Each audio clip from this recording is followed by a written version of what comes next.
നിന്റെ മൗനവും മൊഴിഴത്തുള്ളിയേകവേ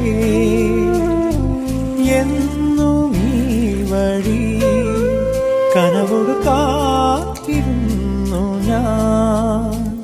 എൻ നിമിഷങ്ങളാനന്ദ ശലഭങ്ങളാ ഇന്നലയൊന്നു നിന്നോർമ്മയാകെ നെഞ്ചിന്നു ഞാളിൽ മെല്ലെ നിന്നെ എന്നും താരാട്ടാമോമൽ പൂവേ.